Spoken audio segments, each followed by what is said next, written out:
There were only 200 websites in the world when I started. .com. It was called the Monster Board. My address, the URL, was monster.com. And by the time I registered with an MIT crawler that was keeping track of these things, I was the 454th.com.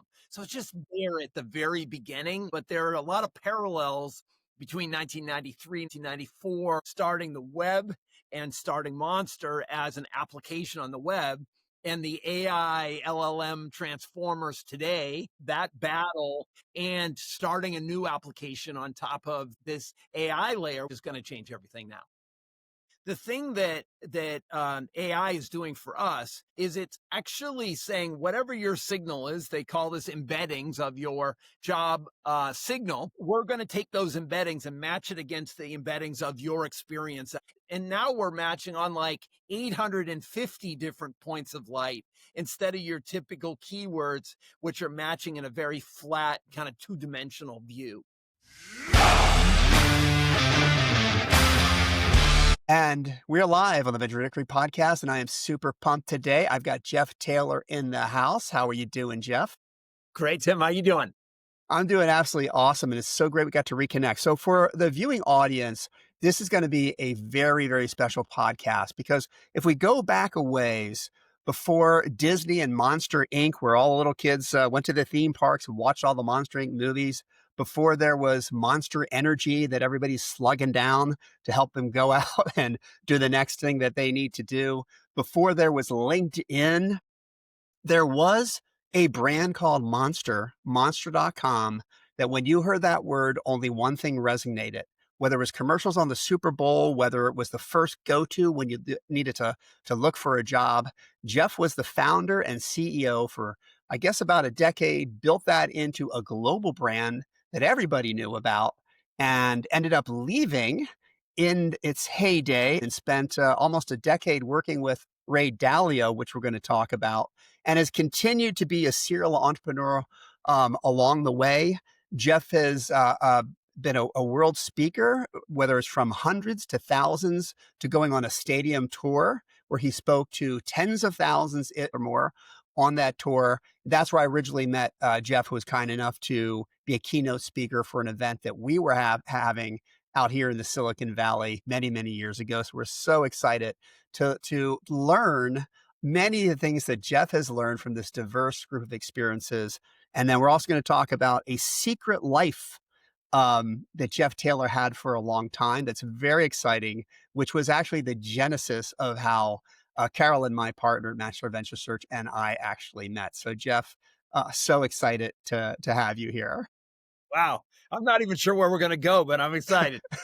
Yeah, I think the easiest place to go, because you have all these lives. You have the secret life that ran parallel with everything else. We're going to save that for a little bit into this. You had the experience with Bridgewater and Ray Dalio, which back in that day was kind of this covert secret thing that nobody really knew about pre-YouTube. Now everybody knows about Ray.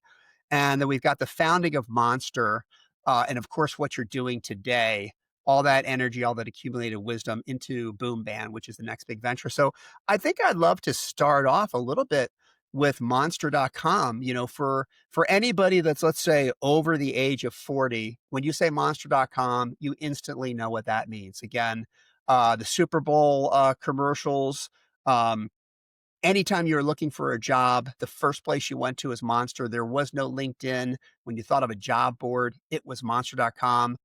How did you, where did the genesis of this even come from? So I owned an ad agency that specialized in human resource communications. I placed help wanted ads, sort of the younger, poor stepchild of the kind of exciting product agencies that you knew of at the time. And, you know, the Wyden and Kennedys and the Hill Holidays. And so I placed help wanted ads. And one of my biggest customers was placing full page ads in the Boston Globe and said, it's not working. And I really expect you to do something about it. And so I had heard about these bulletin board systems, started to do the research. I got an email address and was communicating with my dad, who was at UMass Boston. And that was one of the DARPANET or ARPANET pops, and so I had early access to the technology. Mark Andreessen was at the University of Illinois as a grad student and developed Mozilla, which was the first browser, while I was trying to figure out this bulletin board system. And I ended up starting, there were only 200 websites in the world when I started, and I Wow. started Match.com. It was called the Monster Board. My address, the URL, was monster.com.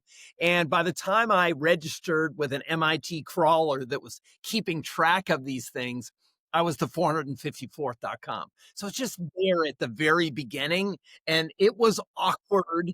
And we may talk about this, but there are a lot of parallels between 1993, 1994, starting the web and starting Monster as an application on the web, and the AI LLM transformers today, that battle, and starting a new application on top of this AI layer, which is going to change everything now. That's amazing. Now, if you see a smile that I can't get rid of, it's because you bring so much energy from the minute we met, from watching you talk, even today, it never changes with you. And so it's so fun. And I think it requires that. I mean, at one point, Monster, like you said, it was a global brand. And to create something of that nature back in the beginning had to have a lot of challenges. Today, we think about, oh, well, here's a cool company. I just jump on my laptop or my cell phone, go to the .com company and start working within the application. But when Monster was beginning to really grow, the internet was still expanding, and not everybody had access or was comfortable doing things in the same way we are today. And certainly, there were no cell phones at the time, mobile devices. Were there challenges like that in terms of, of adoption, or were people just like, wow, this is amazing, I'm going to use it? I think the parallel's worth comparing, right? The idea of AI right now, what are we worried about? We're worried about governance. We're worried about compliance. We're worried about how it's going to change our kids. We're worried about the worry. Like, it's almost like, I can't have a conversation in my world without somebody bringing up bias. And, as near as I can tell, bias is mostly inside us, as opposed to inside the facts and the data in this equipment. And so the early anxiety was probably one of the biggest initial hurdles to get over. I remember one of my salespeople sobbing, basically saying at a 45-minute meeting to teach somebody about the internet, and never really got to even talk about the Monster product at all. Yeah. But the other factors, the fact that H-1B visas were approved in 1991, that was allowing us to hire people from around the world. It's so crazy today. Just announced it's going to cost I know. $100,000 I saw that. an H-1B visa, and so that actually is in play. Free email was being launched for the first time. The web browser was just coming out then. And so if you look at the way we're using ChatGPT or whatever your favorite LLM is, and the things we're doing with it today are nothing compared to what we'll do with it in the future. It was the same thing with the internet, back in that time. I think the key, though, is you have an idea and you're driving an idea, and it starts that idea. You need to get people around you. And those are your first recruits, and they're very important because they'll become leaders of whole departments in your organization. You have to think about your brand. Calling it Monster was extremely unpopular at the beginning, and probably a singular decision that made it so I'm even talking to you today, right? Like, the fact that you took that risk, the hill that I had to climb for a brand to be named Monster and be a jobs brand versus calling it career this or jobs Right. that, the Right. hill to climb was very steep. But once you were there and could look back, being a job or a career site at that point was so dull and expected by comparison. And that was the buzz. And then once we were buzzing, then it was like, okay, now we have to press the accelerator. And how are we going to do that? You mentioned the Super Bowl. Going on the Super Bowl was just a way to take a great idea and amplify it. it's one of it may be the only event like that where people watch the commercials as content. The rest of the Right. year, you're not really doing that. But during the Super Bowl, you have like, shh, shh, shh, the game is on. And then you have shh, shh, shh, the ads are on because of that kind of expectation of them being overly funny and just part of our vernacular, like what's up, like All right. right out of the Super Bowl, right? If you don't mind sharing that the story about the Super Bowl commercial that we talked about pre-pod, because I think that's hilarious. What ended up happening, and then how people reflect back on it decades later. Yeah. So, in order to do a Super Bowl commercial, you need to get an ad agency, which I did not have at that point. We ended up working with an agency called Mullen. There's this big unveiling where they come up with the ideas and share them with you. I didn't care for any of the ideas, but there was one. It was maybe idea number 7, which was about when I grow up and doing a twist on being a fireman or a nurse or a doctor, in that the irony of like, did you actually turn out the way you thought, and are you stuck in that dead end job? And so it was, when I grew up, do I want to file all day? Do I want to have a brown nose? Yes or no, sir? Anything for a raise, sir? And then the last vignette was, when I grew up, I want to be forced into early retirement, which is like, I just asked someone, I was just speaking again at a conference earlier this year, and said, is it still relevant? And it was like there was universal kind of support in the room for the fact that that commercial is as relevant today as it was then. But it was ironic, and playing an ad in the Super Bowl that has irony in it, like, people were like, "What? I don't understand." And it wasn't until after the Super Bowl, I guess first thing, it was the 4th worst ranked commercial during the Super Bowl. The Adometer people at that point were like typing in saying, "Okay, that one sucks. That one's good." Said, "Mine sucks." And then I got up the next morning, and the way you found out how you did was in USA Today. There was a full page ad that ranked all the commercials, and I'm I looking, know. looking, looking all the way to the bottom. And so we had a lot of conviction. Some editorial comment was like, "This is a very smart commercial." The morning shows started talking about it. I don't think I was on any of the morning shows after the Super Bowl, but I was on them before, right? We're talking about a .com being on the Super Bowl. But now that commercial is considered, I think, still like a top 25 Super Bowl commercial of all time. So the irony created the thought process that propelled our brand. We invested heavily in that commercial on TV during that year. And that probably was another very important moment in our success. It's so funny. I think, people that take these big risks earlier, and step into those shoes, it's oftentimes looking backwards where you see them recognized as great. I mean, it happens all the time with film and television and music, right? When it comes out, it's just kind of like, and then 10 years looking back, you're studying it in a class basically. And I think that's because, when new things are thrown out there, so many people don't really understand them. But, the public conscious tends to catch up over time as what used to be new becomes more comfortable. And that's really an amazing story. My dad always said, and by the way, I'll date myself. I was actually at the University of Illinois when Mark Andreessen was back in those days. My dad always said that, luck is when preparation and opportunity meet. Stepping into that marketplace, job seekers, I don't know if it was luck or by design or it's just, that the stars were in alignment. But I've always said that, they say there's only 2 guarantees in life, death and taxes. Well, I say there's usually a third for almost everybody, and that's a job or career change. Most people are changing careers. Sometimes they say 10 to 12 times, where it used to be 3 years ago.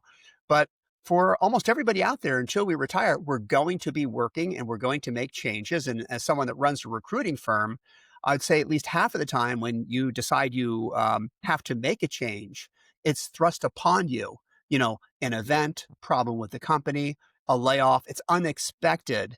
And I think everybody's always in transition. And it's so interesting that you tapped into that unbelievable, I don't know if I'd call it a trend, but it's just part of our life that we're continually circulating, growing, and changing what we're doing for a living.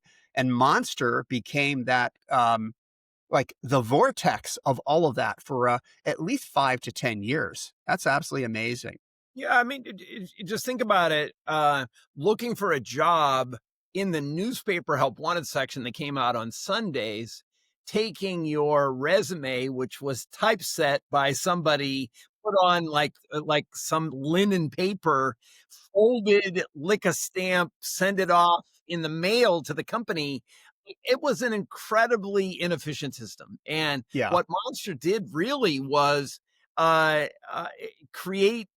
advantage of the distribution that was absolutely rising, take advantage of the low supply, high demand, just a pent up demand where every company was growing and there weren't enough people. And then yeah, ride that with something that, from a distribution perspective, was just so much easier. A digital resume. I put the first resume on the World Wide Web. A digital job posting of I put the first job posting on the World Wide Web.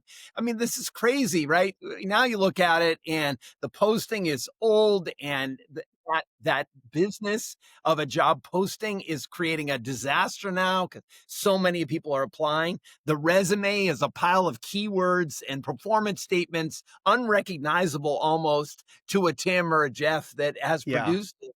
So I'm seeing some of the same triggers and some of the same opportunity that I was seeing 32, 33 years ago. I'm seeing them now, and I'm yeah, fully utilizing.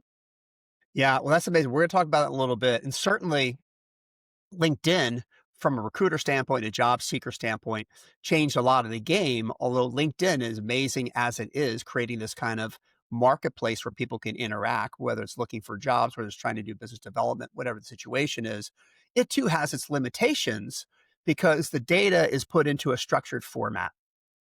And I know that AI is going to change some of that.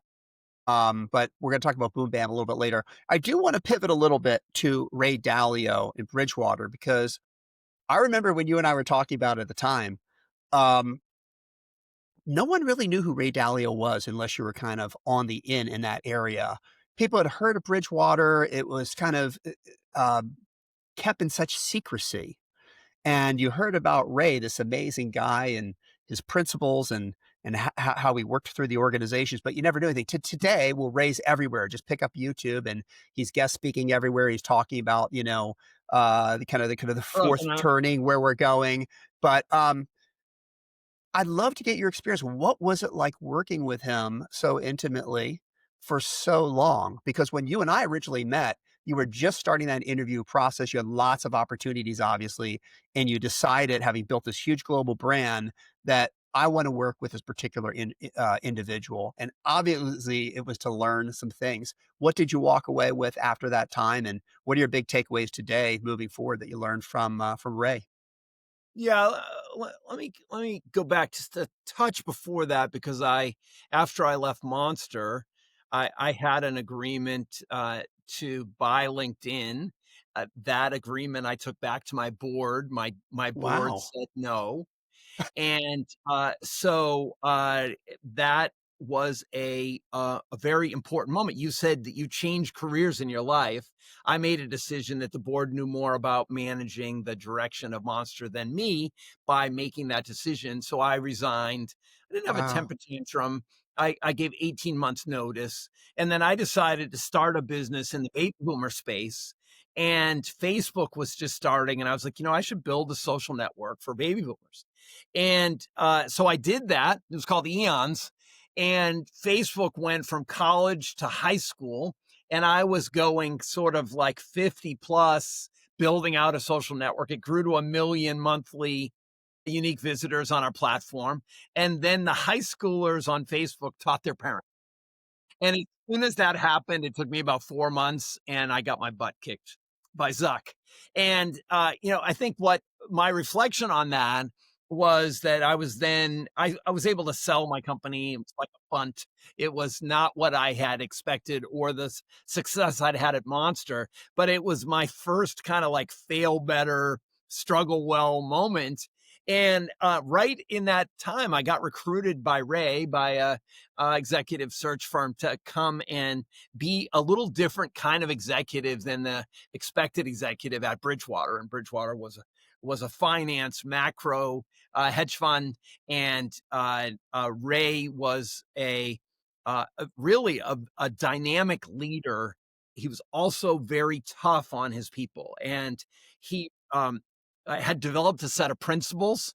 I was very curious about these principles. Glassdoor was less curious as I was coming in the door. I brought that up with Ray. He said, I don't care. I didn't care, but that's not my focus. My focus is on getting people that are the right click for our organization. I did not do well with Ray in the interview process, but the rest of the team liked me and said, well, why don't you come in as a try-by? And I went into Bridgewater. I basically moved from Boston down to Westport, Connecticut, to Fairfield, and started working. And Ray's like, why did you move here? And, we had a conversation early. You won't last 6 months. I was not Ray's favorite. But within maybe 9 months or so of working at Bridgewater, I was working directly with Ray, and I worked with him for 10 years. And I had a chance to work on a lot of the recruiting challenges at Bridgewater, ultimately helped him with, he had discovered assessments like MBTI and why people think differently. And I had a chance to work with him on all of those what people are like exercises, including the kind of famous DOTS program, where you would give each other live feedback on an iPad. And I was involved with that and had that experience. And I worked with him all the way through the pandemic, actually, even carved off him with his principles book.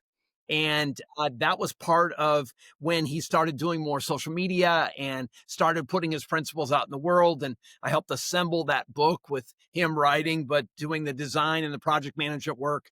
Ultimately carved off a separate company to start thinking about principles in other corporations. The pandemic hit, and it just wasn't the right time for radical transparency. People were worried about whether they were going to live or die. And during that time, reviews kind of went by the wayside. And that was actually the kind of impetus for me leaving Bridgewater. But I had a wonderful experience there. I Sorry, think there's a that's long answer, but that's the depth of that experience.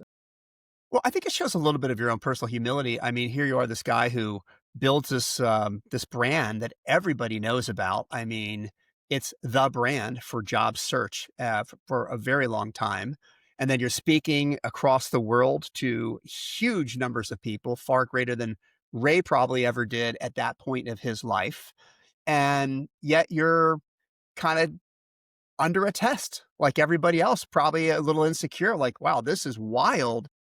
He doesn't know if I'm gonna make it. I don't know if I'm gonna make it. I mean, No, from going from yeah, that, stepping all the way back down to the beginning, even being told that he didn't love you. Why did you move here?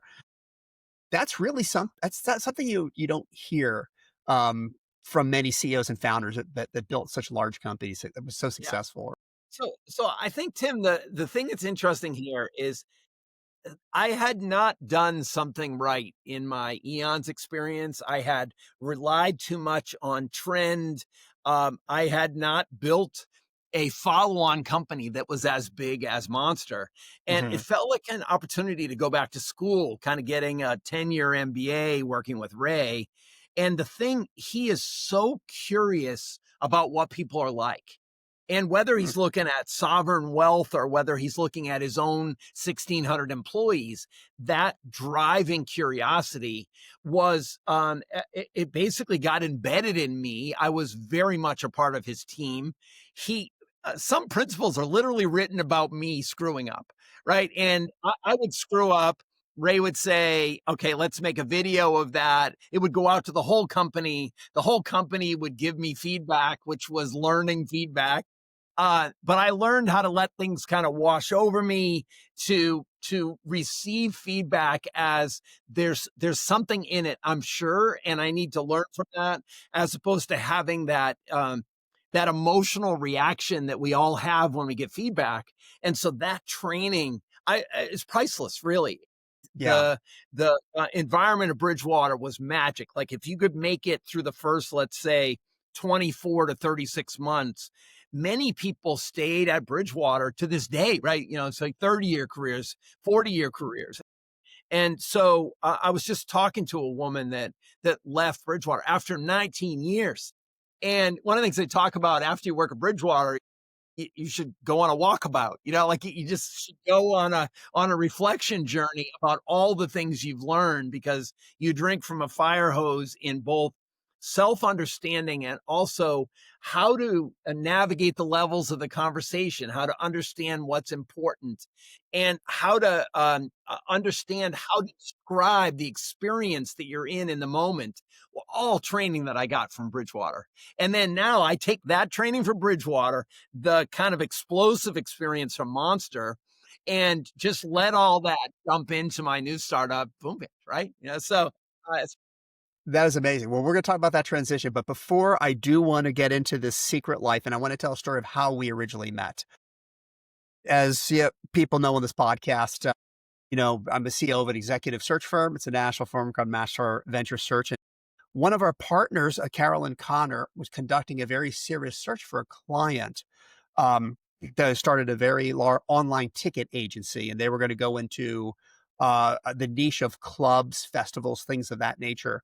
And so that client had said, we've got a very, very difficult parameter that you may never find this person. There's two key elements to that. They have to have built a global brand that everybody pretty much would have heard of. And they also have to secretly be absolutely fascinated and totally into electronic dance music, festival music. We call it EDM today.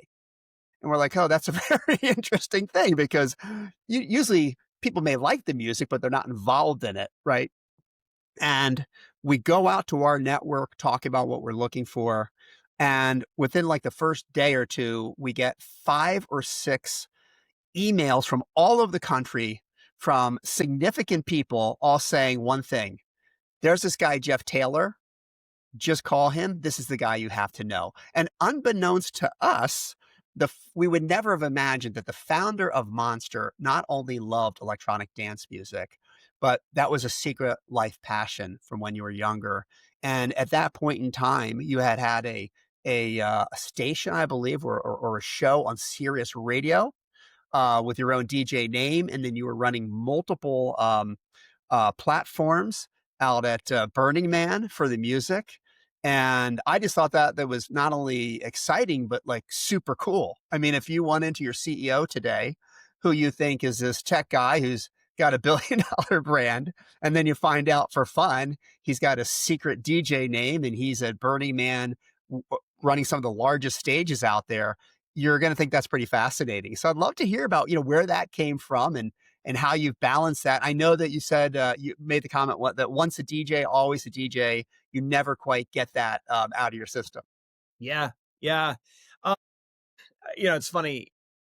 When I was getting the job at Bridgewater, they did like a K2 assessment of me. They basically went into my background all the way to like my 5th grade school teacher, and they came out with a report. And one of the things they said is that Jeff knows his strengths and weaknesses and is very open about that. And that's actually a very good thing for Bridgewater, but might be considered a negative for other organizations.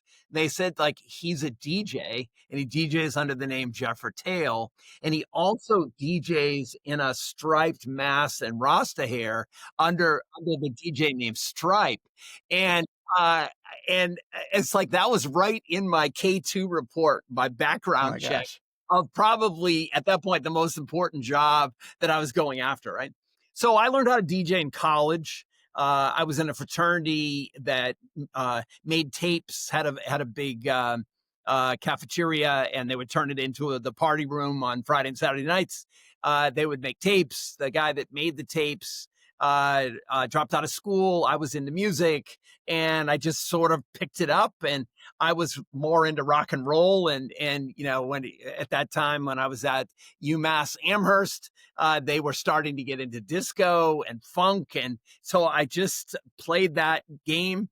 I took a summer job in southern Maine. Someone said, go to Kennebunk, and there were no jobs there. So they said, go to a Gunquit. So we traveled down, four college guys from a fraternity, all got jobs immediately in a Gunquit. Turns out it's kind of the P town of Maine. And there were these nightclubs that were there. And so I was a cook in the evening, and then I would go and DJ. And I had a terrible DJ job, but there was a great club DJ that taught me how to mix and how to do beat match between records. And this is in 1981, and nobody knew how to mix records. And so I came back from that summer back to my fraternity, and I could mix records. Immediately got a job at the Cool Club at UMass, tried out for and got a big job at a big club in Boston called the Palace. Then I worked at the Metro, which is the biggest club in Boston. Got a Sirius XM tryout. I put 2 CDs into cold called, dropped off 2 CDs in New York City at the Sirius office. They called me a couple weeks later and said, we want to run one of your CDs on a Friday night. They ran it. They said, okay, the next Friday, they're going to run the second one. That turned into 7 years, about 370 weekly episodes of a EDM show on Electric Area on Sirius. And so it was, when I started, it wasn't that, but in the end, it was like Tiesto and I don't know, Vici. Wes, and it was Avicii, and Yeah. then Jeff the Tail. Like I just had a show, and so that was great. Somewhere along the way, somebody said, "Go to Burning Man," and I was like, "I don't know what Burning Man is." And this guy said he took off all his clothes, painted himself blue, walked into Burning Man, spent a week, and it was a great party. I was like, "Okay, I'm not taking my clothes off." But I said, why would you want me to go to Burning Man? And he said, because they build nightclubs out there, and they're called theme camps. So I went out the first year, 2003. I built a wedding tent and with a nightclub in it. People, I got so much shit. It was just so bad.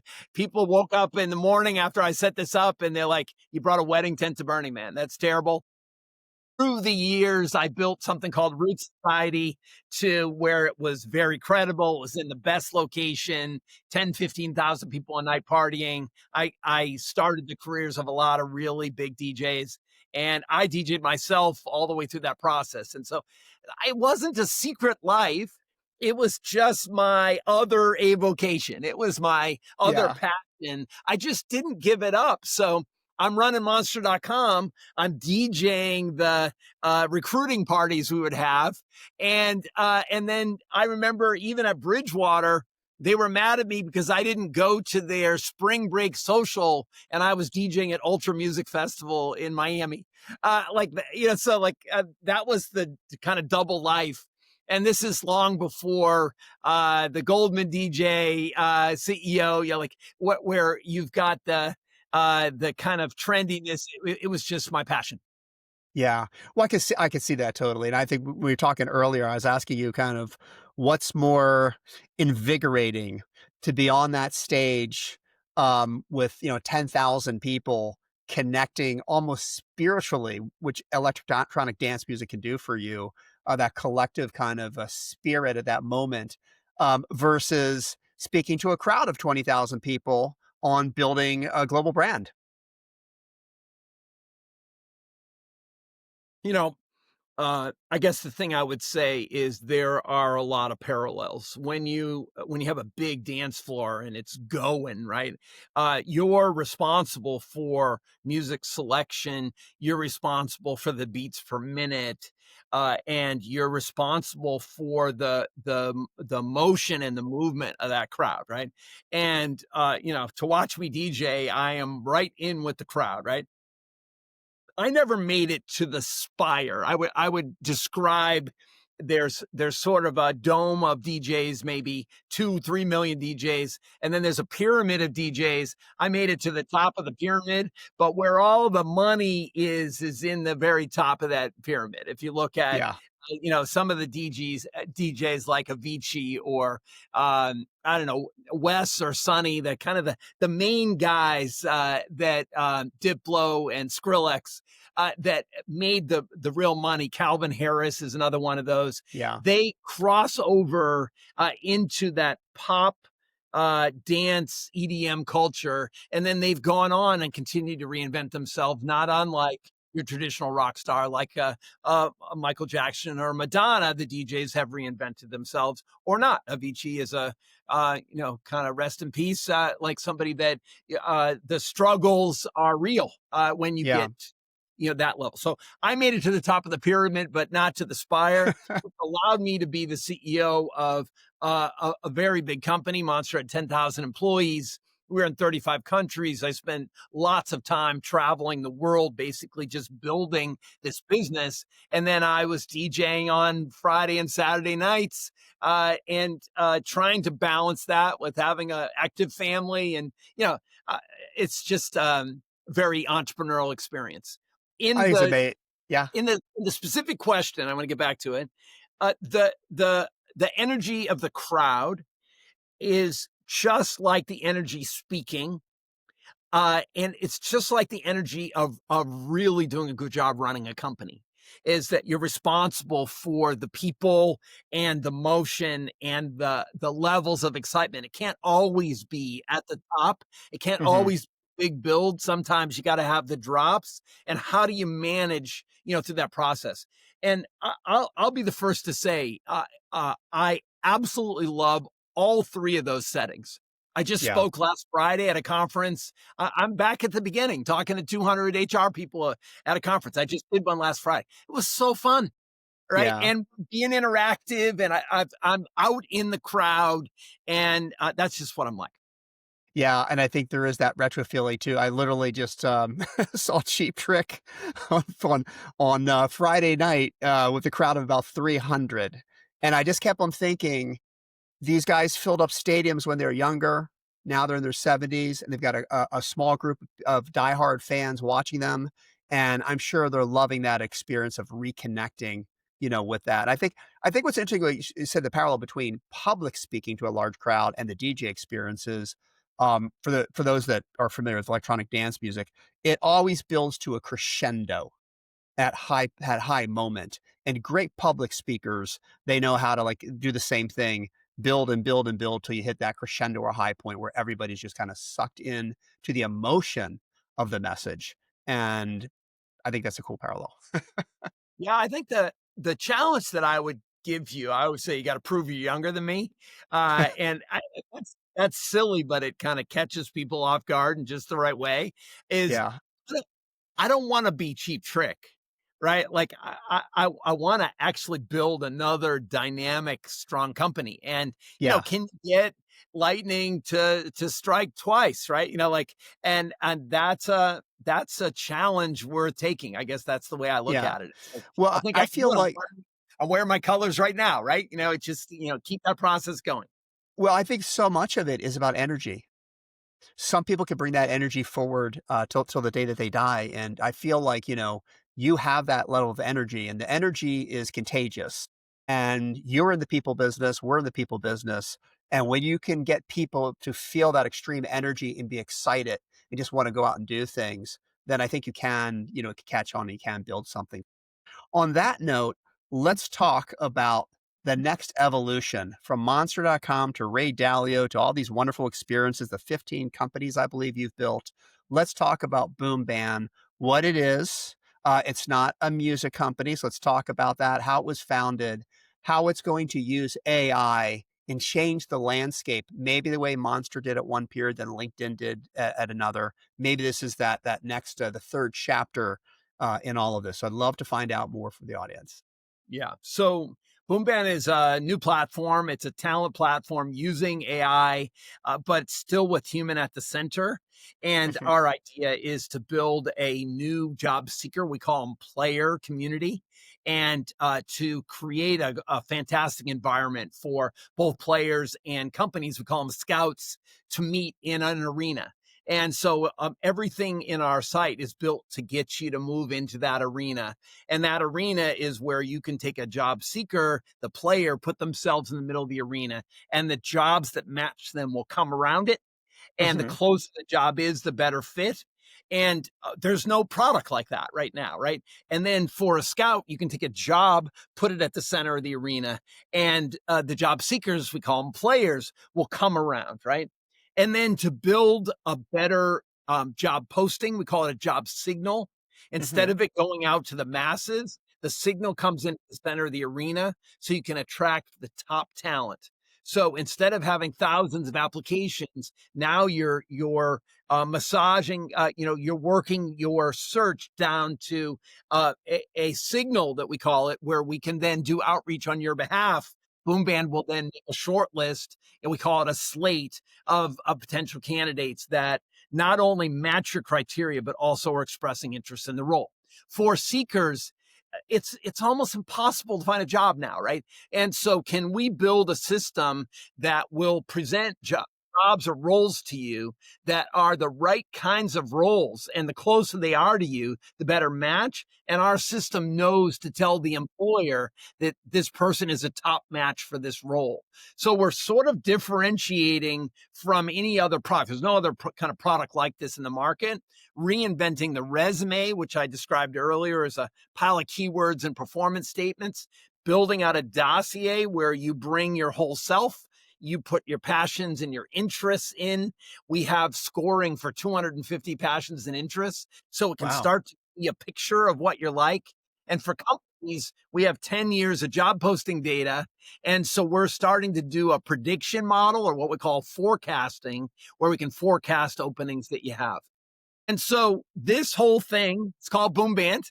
Boomband comes from the Dr. Seuss book, Oh, the Places You'll Go. At the end of that book, it says, don't go to the waiting place, go where the boom bands are playing. And that's where our Wow. name comes from. And that's what you see here. Turns out boom is spelled BOOM in the top 8 languages. It means energy, explosive moment. So it has some of those characteristics that I was talking about earlier about the name Monster, but yet Yeah. I'm trying to bring a little joy back into the job search process.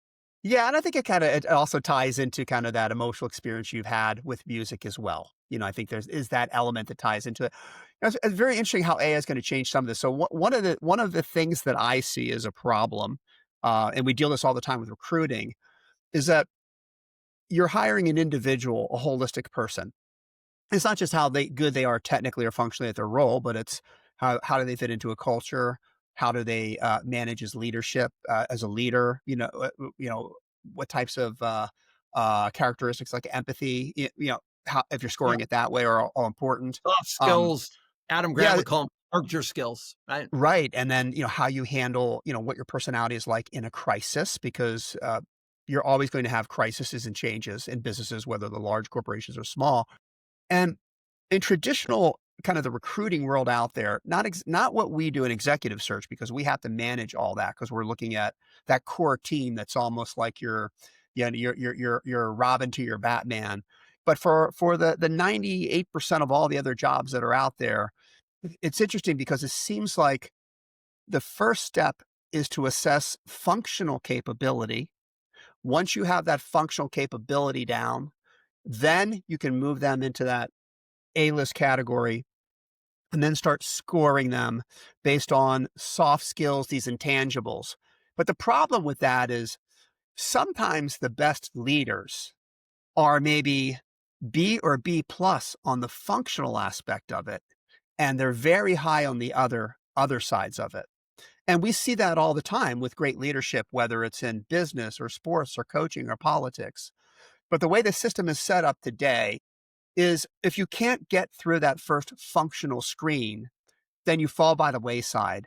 And I think AI, and maybe this is what you're talking about, can provide a full assessment from the get go, and perhaps move beyond that traditional model that is embedded in all of these job boards and traditional recruiting as well. Yeah, so I'm not sure that that part is actually going to work with AI.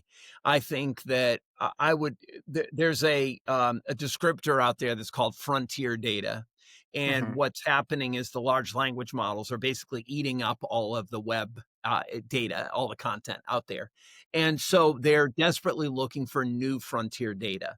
And I think our industry is desperately looking for frontier data as well. And so what I mean by that is, we've been talking about my experience at Bridgewater, my experience running Monster, my experience running Root Society at Burning Man, my experience restoring an old graveyard in Fairfield that was a 10-year volunteer project for me, right? I'm the same in all of those projects, but you're able to pull some of those character and soft skills more dynamically from what would be frontier data to your traditional commercial resume, right?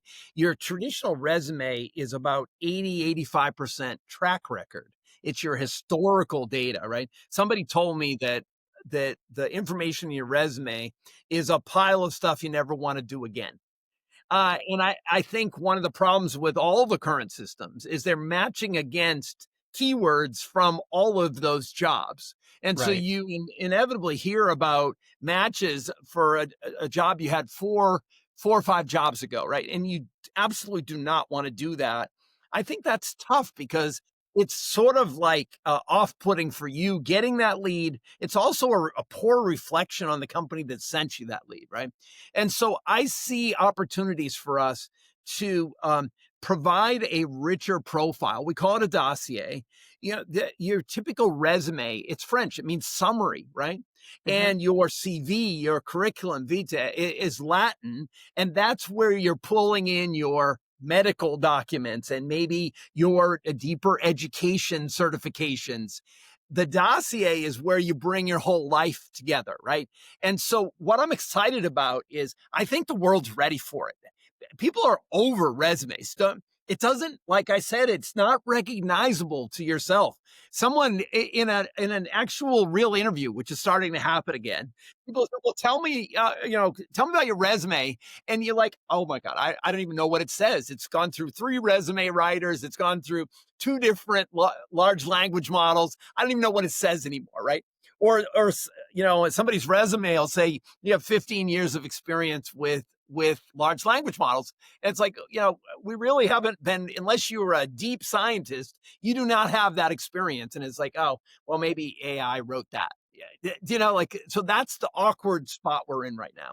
And so the kind of matching that you're talking about is going to come from people providing their data.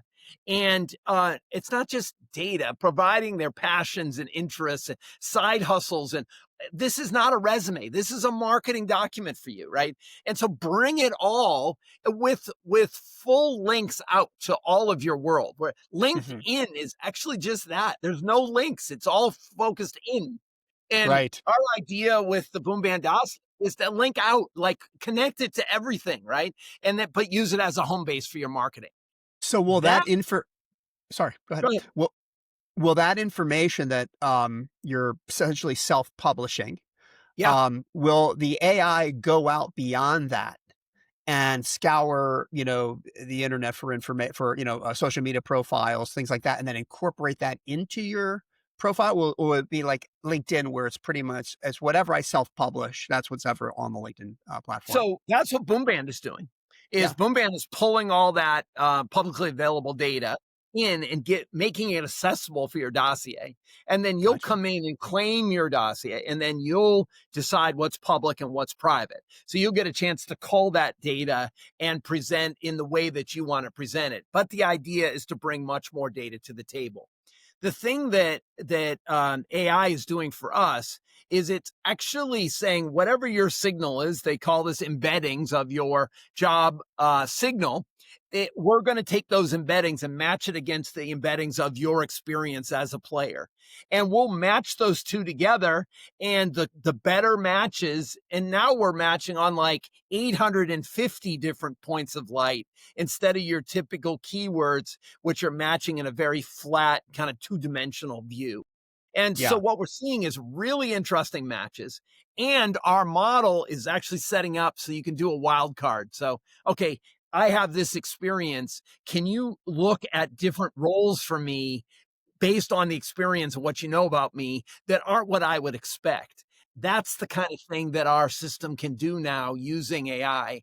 And so what we're trying to do is create a radically transparent system so you really understand how it's matching. bias is something that everyone raises their flags about. The reality is that if you ask for a purple squirrel with AEO and prompt engineering, then Mhm. we're going to go find the closest thing we have to that purple squirrel, but you'll have asked for all that data. And so I'm excited about it. Like this idea of bringing buyers and sellers together in a very different way, in a very visual style. And the secret weapon for us right now is if you want to meet other people, you take all your skills away and just put in kayaking, and you can go find other people that like to kayak in your area. So I think I've sort of been saying, come for the tools, stay for the network, because people are Yeah. going to find each Yeah. other on our Boomband system. Yeah. Very, very exciting. And if we go by your historical track record, no matter what it's been, including the bunts where or the Ray Dalio experience where he said, "Hey, you need to learn from this, have the humility to learn from that." I can't see it not being a success. Plus, you bring such great energy to everything that you do, Jeff. It's incredible. It's always been that way, and I feel like, no matter, how many years pass by, it almost seems like the energy is building even more, and that is contagious.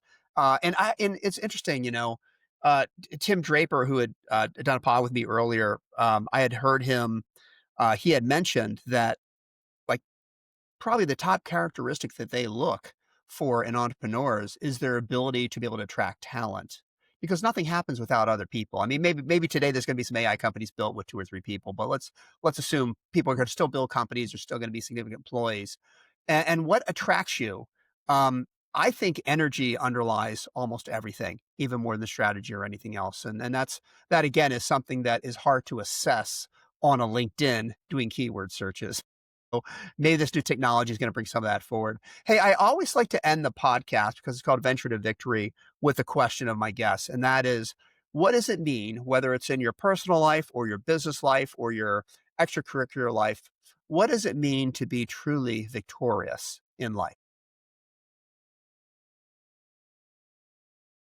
You know, I I would invite people to come and connect with me on LinkedIn. I did a post which is "Living is Aging," and so we're all doing it, right?